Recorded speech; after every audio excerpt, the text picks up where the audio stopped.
नमस्कार दोस्तों, जय हिंद। स्वागत है आपका हमारे YouTube channel S Kant education में। अभी हाल ही में उत्तर प्रदेश पुलिस प्रोन्नत शिक्षा बोर्ड के द्वारा उत्तर प्रदेश पुलिस आरक्षी भर्ती में जिस तरह से 17 और 18 तारीख के जो पेपर हुए हैं और जिस तरह से पेपर लीक का मामला चल रहा है, तो अभी सरकार जो है इसको छात्रों के हित और कल्याण में रखते हुए किस तरह से कार्य करती है, सरकार ये कैसा आदेश लेती है, क्या आदेश देती है और किस तरह का डिसीजन लेती है सरकार, और जहाँ तक कि लेना चाहिए तो छात्र हित के ध्यान में रखते हुए ही इस तरह का कार्य करना चाहिए। फिलहाल अब पेपर कैंसिल होगा या फिर से एग्ज़ाम होगा, री एग्ज़ाम के लिए बच्चे अपने ट्विटर या एक्स हैंडल पे इस तरह से जिस तरह से पहुंचा रहे हैं सरकार तक अपनी बात, और पहुंचनी भी चाहिए, क्योंकि ये छात्रों के हित और कल्याण के लिए है कि बच्चा साल 2 साल 3 साल 4 साल से तैयारी कर रहा है इस भर्ती के लिए, और इस तरह से पेपर लीक हो जाएगा तो उन छात्रों का भविष्य अंधकार में हो जाएगा। फिलहाल सरकार को छात्रों के हित में ही अपना निर्णय लेना चाहिए और उनके हित में ही निर्णय सुनाना चाहिए, और किस तरह से सरकार एक्शन लेती है जानकारी के लिए हमारे YouTube चैनल से जुड़े रहिए। फिलहाल हम अगर देखते हैं तो इस समय हम 2024 में जो 17 फरवरी को ये जो हमारा पेपर पहला शिफ्ट का था, हम उस पेपर में जीएस और हिंदी के सॉल्व को एक बार ध्यान में रखते हुए देखते हैं कि किस तरह से प्रश्न पूछा गया, प्रश्न कहाँ से पूछे गए और उसका एक लेवल क्या था प्रश्न का, तो थोड़ा सा देखते हैं और समझने का प्रयास करते हैं। फिलहाल हमारे पास ये जो पहला आप देख रहे हैं, तो इसमें आप देख रहे हैं, इसको हम आगे चलते हैं। अभी तो ये भी बच्चों को बहुत ज़्यादा घुमाने का कार्य किया है इसने बच्चों को इस तरह से घुमाने का ज़्यादा कार्य किया है कि ये डिसीजन मेकिंग के सवाल जो आपके एग्ज़ाम में आए थे, और ये डिसीजन मेकिंग कितना प्रभावशाली था कि बच्चे डिसीजन मेकिंग में डिसीजन ही नहीं ले पा रहे थे। ठीक है, आगे हम देखते हैं। फिलहाल वक्त जाया ना करते हुए हमारा इस पीडीएफ में देखते हैं।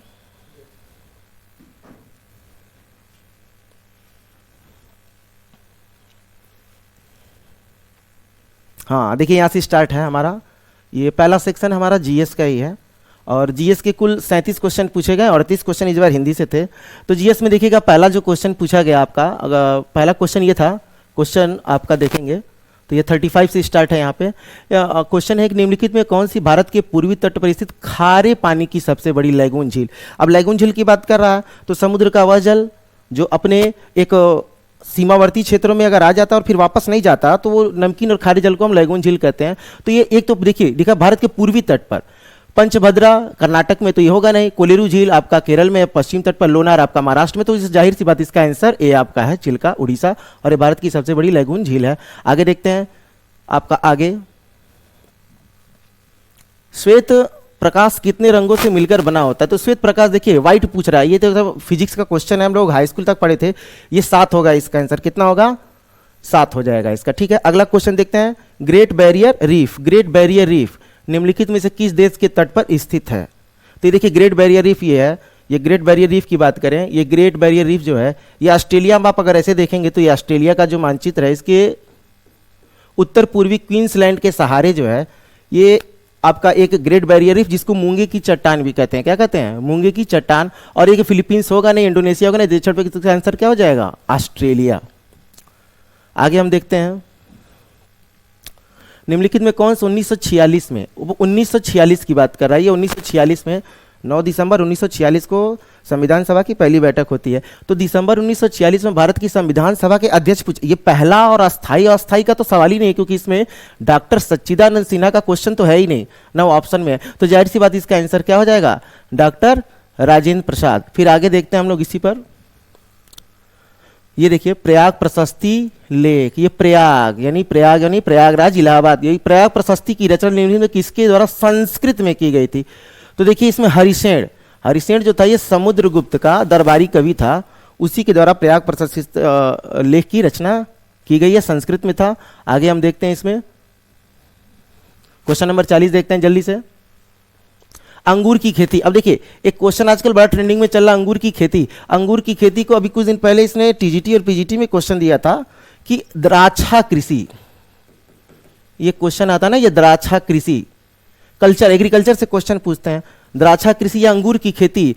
अब अंगूर की खेती तो आपको हार्टिकल्चर का मतलब उद्यान कृषि, पीसी कल्चर का मतलब आपका मत्स्य पालन, सेरीकल्चर रेशम, तो ये विटीकल्चर, इसका आंसर क्या हो जाएगा, विटीकल्चर। आगे देखते हैं क्वेश्चन नंबर 41, क्वेश्चन नंबर 41 को देखते हैं।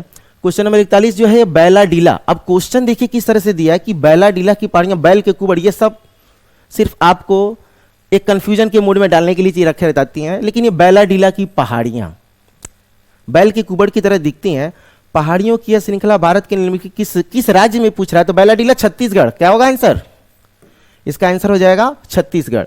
आगे देखते हैं क्वेश्चन नंबर 42 देखते हैं। निम्नलिखित में से किसके द्वारा निर्मित समुद्र के एक संकीर्ण चैनल द्वारा श्रीलंका भारत से अलग होता है? देखिए चैनल से क्वेश्चन हमेशा आते हैं, और ये मैं आपको बता चुका हूं, एक बार बता देना चाहता हूं एक बार फिर से कि जो चैनल है, देखिए चैनल एक 8 डिग्री चैनल पूछता है, एक 9 डिग्री चैनल पूछता है, एक 10 डिग्री और एक ग्रेड चैनल। ये आपका इंडियन के पर्सपेक्टिव से 4 चीजें पूछती हैं। अब इसमें देखिए पाक जल डमरू मध्य और मन्नार की खाड़ी, ये सबसे इंपॉर्टेंट आपका, तो ये पूछा आपका भारत और श्रीलंका के बीच। 8 डिग्री चैनल मालदीव से मिनिकाय के बीच, और ये मकासल जल मध्य और मेसिना, ये सिर्फ आपको इस तरह दिया कि ताकि आप नाम ना सुने तो आप उसको लगा दें, लेकिन इसका आंसर क्या हो जाएगा? बी हो जाएगा। एक बार फिर से देखते हैं आगे क्वेश्चन 43। ये तो सबसे इजी क्वेश्चन था, हमको लगता है इसमें बहुत आसान प्रश्न था। सोनपुर पशु मेला, सोनपुर पशु मेला, ये पशु मेला है, याद रखिएगा। उत्तर प्रदेश में भी एक ऐसा मेला लगता है आगरा में, बटेश्वर, जो बटेश्वर आगरा में लगता है वो मेला। तो ये सोनपुर पशु मेला कहाँ लगेगा आपका? ये इसका आंसर हो जाएगा बिहार। बहुत आसान क्वेश्चन था और इसमें ज्यादा बच्चों को समस्या नहीं हुई। आगे देखते हैं क्वेश्चन नंबर 44। अब ये देखिए 44 में विश्व पुस्तक, इसमें बच्चों आपको करना क्या था? एलिमिनेशन, एक एलिमिनेशन आना चाहिए आपको। अगर इंपॉर्टेंट डेट्स, क्योंकि उत्तर प्रदेश ने अपना जब सिलेबस जारी किया तो उसमें उसने बताया कि महत्वपूर्ण दिवस से प्रश्न पूछे जाएंगे।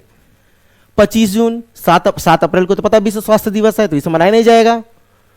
और 5 जून को विश्व पर्यावरण दिवस है, तो ये दोनों तो, अब एक आपके पास 25 जून बचा और एक 23 अप्रैल बचा, तो इसका राइट आंसर क्या हो जाएगा? 23 अप्रैल विश्व पुस्तक दिवस। आगे चलते हैं।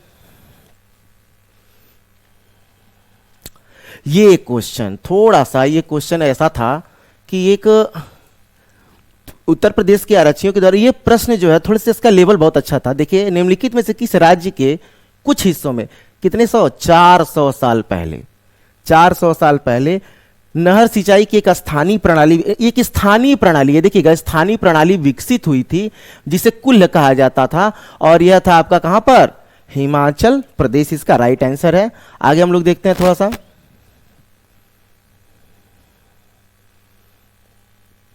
Question number 46। ये देखिए सबसे इंपॉर्टेंट क्वेश्चन ये भी, क्योंकि आपके सिलेबस में लिखा कि जनगणना और नगरीकरण से क्वेश्चन देगा और दिया है। अब इसको आप पढ़ के नहीं जाते हैं तो समस्या आपके लिए हो जाएगी।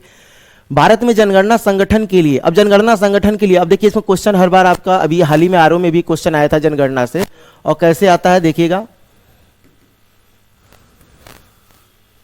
ये क्वेश्चन देखिए जनगणना जो है, ये देखिए जनगणना संगठन के लिए सर्वोच्च पद कौन सा? तो इसमें सर्वोच्च पद जो होता है वो एक एडमिनिस्ट्रेटिव ऑफिसर ही होगा, जाहिर सी बात है। लेकिन इसमें देखिएगा जनगणना 1872 में लॉर्ड मेयो के शासनकाल में पहली बार जनगणना स्टार्ट की गई, और रिपन के टाइम में, ये क्वेश्चन दोनों पूछते हैं, रिपन के टाइम में ये आपसे पूछता है कि रिपन के टाइम में हमारी जो जनगणना तो नियमित 10 की जनसंख्या आपका स्टार्ट हुआ जनगणना, और इसमें जो सबसे ऊंचा जो आपका देखिए सर्वोच्च पद पूछा है, उसने पोस्ट पूछा है, तो ये महारजिस्ट्रार और जनगणना आयुक्त भारत सेंसस, इसको कहते हैं सेंसस ऑफ इंडिया कहते हैं। ये आपका इंपॉर्टेंट है, ये आपका पूछा जाता है, इसका आंसर ये हो जाएगा, ठीक है। और ये अभी देखिए, अब हमारी 2011 की जो जनगणना थी, ये हमारी 15वीं जनगणना थी, याद रखिएगा, इससे गाइस क्वेश्चन आते हैं। 15वीं जनगणना थी, और स्वतंत्रता के बाद हमारी 7वीं जनगणना थी, तो ये थोड़ा सा महत्वपूर्ण पहलू है, इसको देखने की हमें आवश्यकता है। थोड़ा सा आगे देखते हैं। ये तो बहुत आसान प्रश्न था, इस तरह से देखेंगे आपका प्रश्न।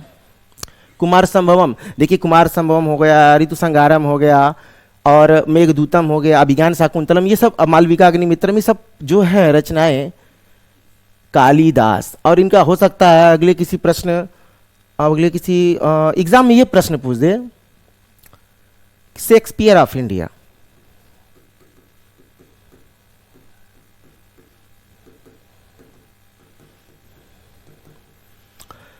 शेक्सपियर ऑफ इंडिया, ये प्रश्न पूछ देगा तो भी आपको क्या लगाना है? कालिदास लगाना है, ठीक है। आगे देखिए 47 तक हो गया, आगे हम देखते हैं, थोड़ा जल्दी करते हैं इसको। National aluminium company NALCO, national aluminium company जो है आपकी, ये पूछा है नेशनल एल्युमिनियम कंपनी जो है इसका पंजीकृत कार्यालय निम्नलिखित में से कहाँ किस स्थान पर स्थित है? तो देखेंगे ये किस स्थान पर स्थित है, ये आपका है भुवनेश्वर। भुवनेश्वर जो है ओडिशा की राजधानी है और यहीं पर यह स्थित है।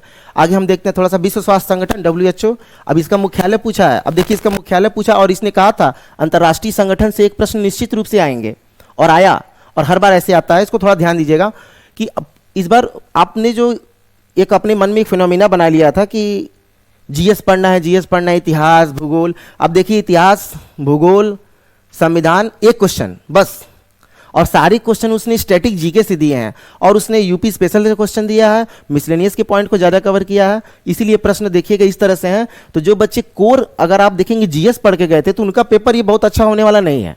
अगर आप सिलेबस को देखेंगे तो सिलेबस में सब चीज़ें लिखी हैं, जीएसटी है, विमुद्रीकरण है, बैंकिंग है, और जिस तरह से विमुद्रीकरण के बाद से उसमें साइबर क्राइम है, योजना है, और जिस तरह से उसने जनसंख्या और नगरीकरण, सभी टॉपिक को उसने एक बहुत अच्छे तरीके से डिस्कस किया है और क्वेश्चन उस टॉपिक से पूछे हुए हैं।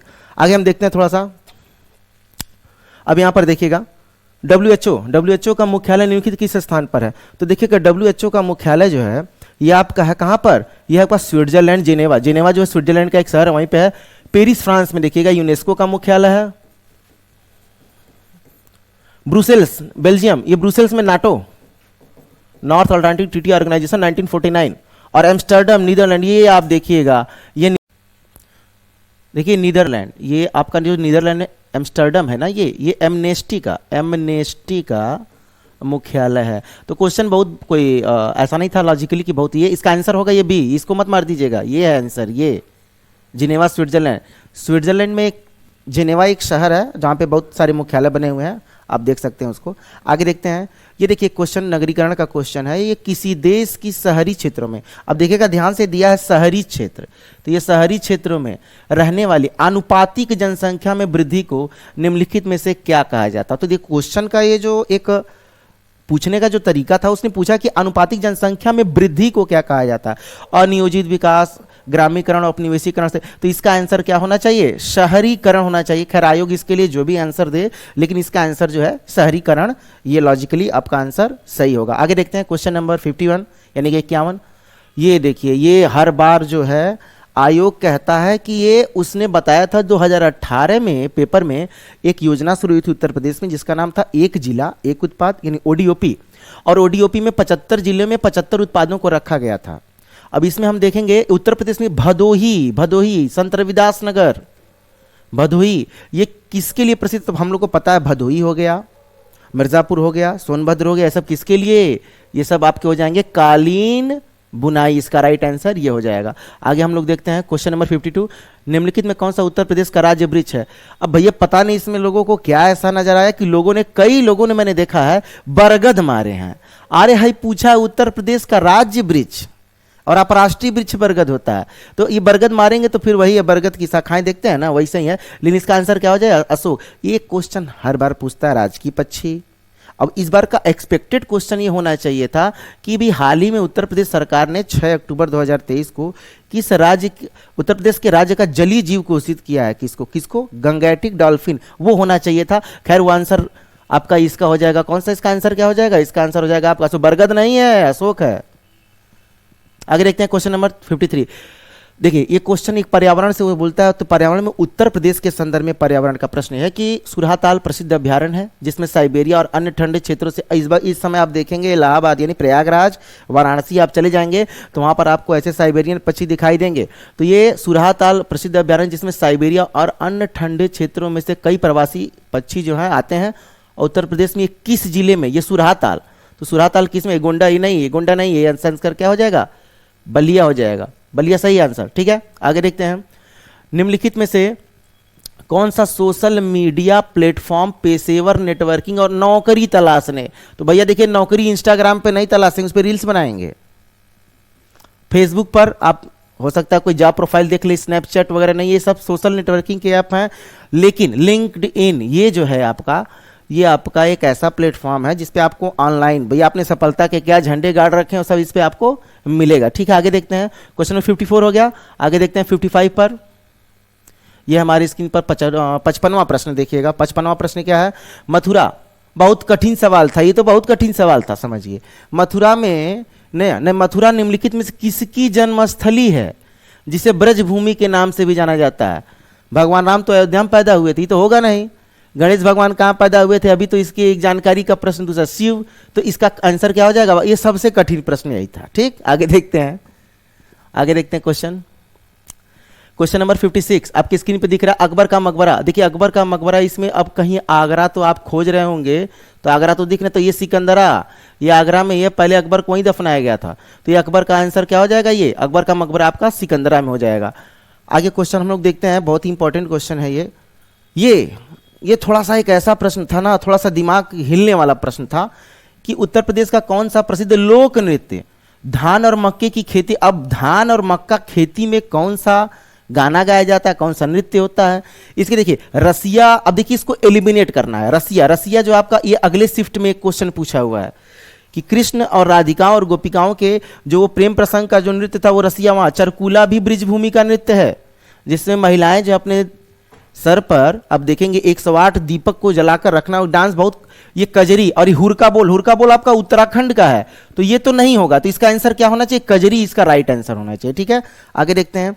आगे आप देखेंगे बनारस हिंदू विश्वविद्यालय की स्थापना पंडित मदन मोहन मालवीय ने, ये तो बता रहा है कि उन्होंने की थी, लेकिन किसके सहयोग से? 1916 के आसपास इसकी स्थापना हुई थी। एनी बेसेंट, इन्होंने सेंट्रल हिंदी स्कूल बनाया था, उसी के आगे चलकर उसको बनारस हिंदू विश्वविद्यालय में कन्वर्ट किया गया। इसका आंसर एनी बेसेंट हो जाएगा।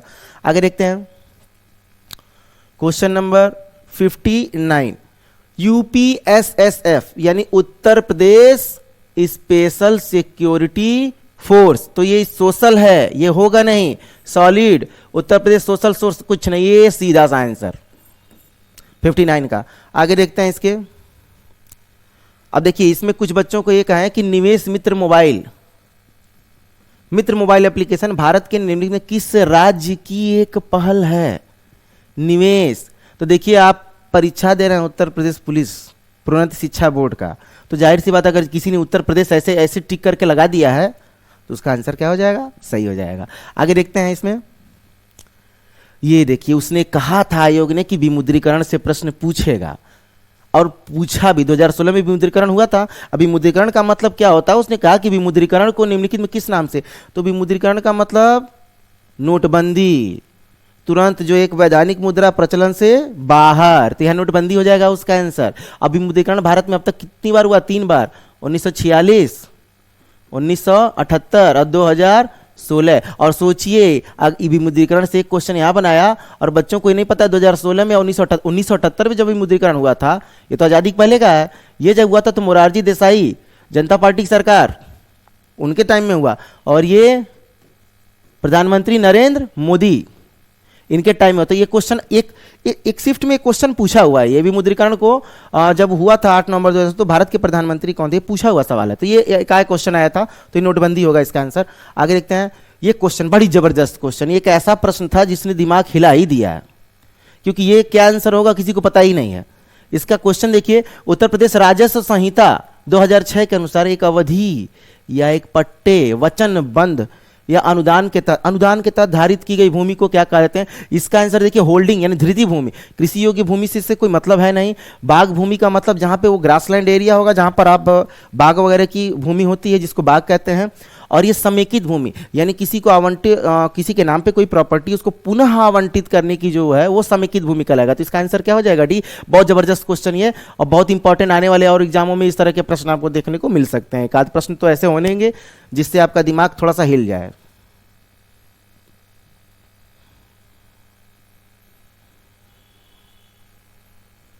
ये देखिए ईमेल में भरोसेमंद स्रोत, अब ये देखिए साइबर क्राइम का क्वेश्चन है, या उसने लिखा हुआ साइबर क्राइम से क्वेश्चन आएगा, लेकिन लोगों का दिमाग में ये सब बात पता नहीं क्यों नहीं पहुंचती है कि आयोग जो कहता है कि उसने अपने सिलेबस में जो चीजें रखी हैं वो उसको आएगा।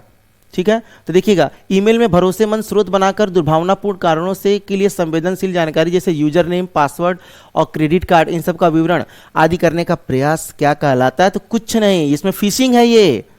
और एक चीज आपको बता दें, हाल ही में नहीं कर सकते तो 3 साल हो गए, 4 साल के करीब, 3 साल के करीब मान के चलिए, एक इस फिशिंग पर जो इंडिया का ये जो फिशिंग है, तो आपको पता है फिशिंग सिटी, ये देखिए इंपॉर्टेंट चीज ये है, ये जो बच्चे नोट कर लेंगे, fishing city, fishing city of India कौन है, या फिशिंग कैपिटल ऑफ इंडिया, ये है जामतारा। जामतारा नाम सुना होगा, झारखंड में एक डिस्ट्रिक्ट है जामतारा, उसी पे जामतारा वेब सीरीज बनी है, वो पूरा इसी को साइबर क्राइम, अगर वो मूवी देखे होंगे या देखे होंगे वेब सीरीज, तो एक क्वेश्चन तो फिक्स, 2 नंबर तो मिल गया। फिर आगे देखते हैं। अब ये तो देखिए बहुत जबरदस्त मुद्रा का क्वेश्चन है, उसने बोला था राजधानी और मुद्रा से एक सवाल पूछेंगे, पूछा टका, बहुत कठिन सवाल है। देखिए कठिन सवाल का क्या मतलब है, टका, टका तो बांग्लादेश की मुद्रा है, थाईलैंड का तो क्या हो जाएगा आपका बाट हो जाता है, तुर्की का लीरा हो जाता है, तो इस मुद्रा इससे कोई मतलब नहीं है हम लोग को, थाईलैंड पता है, अरे सॉरी बांग्लादेश पता है, थाईलैंड का तो बाट हो जाएगा आपका, तो टका मुद्रा हो गया। आगे चलते हैं। ये क्वेश्चन देखिए जीएसटी से उसने क्वेश्चन दिया था और जीएसटी से क्वेश्चन आया। ये क्वेश्चन सिर्फ बहुत ही, अगर इसको सिर्फ उसकी भाषा को समझ लेंगे, खैर भाषा ही तो नहीं समझ में आती है, कौन सा वाक्य जीएसटी के लिए सही नहीं है। जीएसटी एकल प्रशासन के तहत पूरे देश में एक सामान्य कानून और प्रक्रिया सही है। जीएसटी इनपुट टैक्स क्रेडिट या मूल्य के घटाव के लाभ के साथ एक ही दर पर वस्तुओं और सेवाओं दोनों पर एक व्यापक उगाही और वसूली है, ठीक है। जीएसटी एक गंतव्य आधारित कर है, ठीक है। आगे देखिएगा, इसके इंग्लिश में देखते हैं थोड़ा सा, इसको इंग्लिश में देखिएगा थोड़ा सा, क्वेश्चन क्या दिया है इसका। C, GST is destination based tax, तो डेस्टिनेशन बेस्ड टैक्स को ही क्या आपने क्या देखा, गंतव्य आधारित। और चौथा, वस्तुओं और सेवाओं पर, वस्तुओं और सेवाओं पर कई प्रकार के करना, यही आंसर अलग हो जाएगा इसका।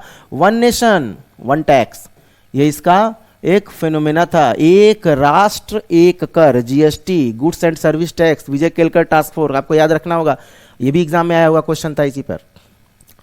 आगे देखते हैं। देखिए थोड़ा सा इसको जल्दी से निपटाने का प्रयास करते हैं। कौन सा बंदरगाह, कच्छ, कच्छ गुजरात में स्थित है, तो गुजरात में जवाहरलाल नेहरू तो महाराष्ट्र में हो जाएगा, एमएच महाराष्ट्र में, पारादीप आपका उड़ीसा में हो जाएगा, मारमागुआ आपका गोवा में, तो इसका आंसर हो जाएगा कांदला गुजरात, ठीक है। आगे देखते हैं। हाल ही में अमित शाह ने निखिल में किस स्थान पर national cooperative dairy, dairy federation की बात करें, उसका मुख्यालय की आधारशिला आनंद, ये आपका गुजरात में है। आगे देखते हैं।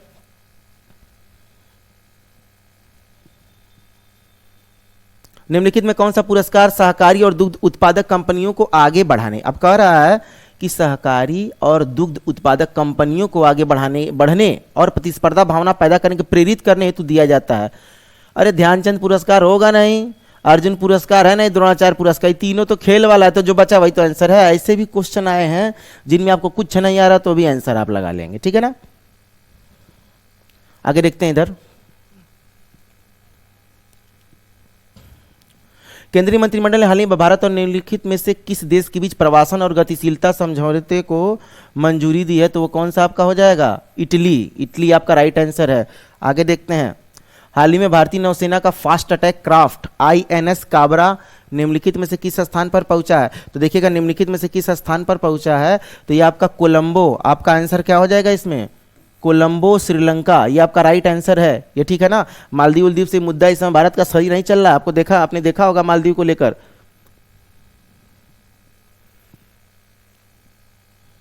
खुदाई खिदमतगार, ये एक तरह से ऐसा गांधी जी के आंदोलन को उत्तर पश्चिमी सीमा प्रांत में उस समय एक देखेंगे आपने, जब अफगानिस्तान में महेंद्र सिंह वो वगैरह राजा वगैरह थे, तो उनके टाइम में खान अब्दुल गफ्फार खान, इनको सीमांत गांधी भी कहते हैं, और खान अब्दुल गफ्फार खान को फ्रंटियर गांधी, सीमांत गांधी कहा जाता है। और खान अब्दुल गफ्फार खान को देखेंगे तो इसमें खुदाई खिदमतगार, ये लाल कुर्ती आंदोलन, ये याद रखिएगा, क्वेश्चन हमेशा बहुत इंपॉर्टेंट है, एग्जाम में पूछते हैं। आगे देखा जाए। निम्नलिखित में से किसने हाल ही में कोच्चि लक्षद्वीप समूह सबमरीन ऑप्टिकल फाइबर कनेक्शन, ये KLISOFC, ये देखिए आपका एक ऐसे दिया है ना, ये कि हाल ही में कोच्चि लक्षद्वीप द्वीप समूह सबमरीन ऑप्टिकल फाइबर कनेक्शन का उद्घाटन किया। जाहिर सी बात है कौन, ये देखिए दोनों इसमें नहीं होगा, इसमें नरेंद्र मोदी होगा, इसका आंसर कौन होगा, नरेंद्र मोदी। तो ये आपने देखा अभी तक जीएस की जो क्लास, मतलब जीएस में जो हमने जो पेपर सॉल्व कराया, पेपर का स्तर तो मतलब कोई एक लॉजिकली बहुत अच्छा पेपर था। और इसमें अगर कायदे से इसकी सिलेबस को कवर करके जाते हैं तो 30 प्लस तो बहुत आराम से आपके आ जाएंगे। थोड़ा सा इसमें करंट के क्वेश्चन, अब देखिए पॉलिटी का एक ही क्वेश्चन पूछा, हर बार 5 पूछते थे, लेकिन इस बार उसने क्या कि स्टैटिक जीके और उस चीज़ को, और जो उसका जो सिलेबस, कोर सिलेबस जो उसने आयोग ने दे रखा है, और उस पर प्रश्न ज़्यादा पूछ रहे हैं।